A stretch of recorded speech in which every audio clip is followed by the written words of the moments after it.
बहुत समय पहले एक छोटे से गांव के पास एक बड़ा सा जंगल था, जिसमें कोई जाने की हिम्मत नहीं करता था। लोग कहते थे कि वहां एक चुड़ैल रहती है जो हर उस प्राणी को कैद कर लेती है जो उसके जंगल में गलती से भी घुस जाए। सब डरते थे, पर जंगल के ऊपर खुले नीले आसमान में उड़ने वाली एक नन्ही चिड़िया गुग्गू को किसी बात से डर नहीं लगता था। गुग्गू बहुत जिज्ञासु थी। वह रोज दूर दूर तक उड़ती और नई चीजें खोजती। एक दिन उसे जंगल की ओर से एक अजीब सी गंध आए और साथ में किसी के रोने की हल्की आवाज भी। बाकी पक्षियों ने कहा, मत जाना गुग्गू, वहाँ चुड़ैल रहती है।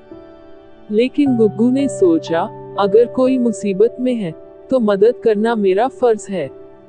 गुग्गू उड़ती उड़ती जंगल के बीचों बीच पहुंची।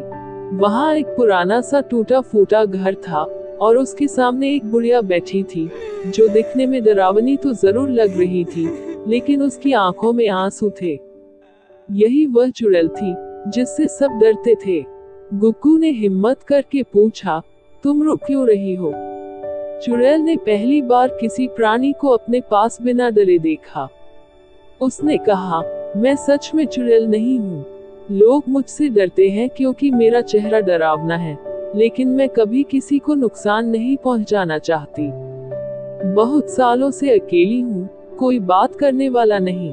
गुग्गू को उस पर तरस आया। उसने कहा, अगर तुम सच में अच्छी हो तो मैं तुम्हारी दोस्त बन सकती हूँ। चुड़ैल की आंखों में चमक आ गई। वह मुस्कुराई और पहली बार उसकी मुस्कान में दर्द की जगह अपनापन था। गुग्गू ने चुड़ैल की मदद की, जंगल की रौनक लौटने लगी। पेड़ हरे हो गए, जानवर वापस आने लगे और चुड़ैल भी अब एक दयालु बूढ़ी महिला की तरह लगने लगी। एक दिन गांव के लोग जंगल में आए। पहले तो डरते रहे, लेकिन जब उन्होंने देखा कि वहां अब डर नहीं बल्कि शांति और हरियाली है, तो हैरान रह गए। तब गुग्गू ने सबको सच्चाई बताई, हर डरावना चेहरा बुरा नहीं होता, कभी कभी वो सिर्फ अकेलापन होता है। शिक्षा, ये कहानी हमें सिखाती है कि सच्चाई जानने से पहले किसी को सिर्फ उसके रूप से मत आंकिए। दया, समझदारी और साहस से हम डर और नफरत को भी दोस्ती में बदल सकते हैं। कभी कभी सबसे बड़ी जादू शक्ति एक सच्चे दिल से की गई दोस्ती होती है।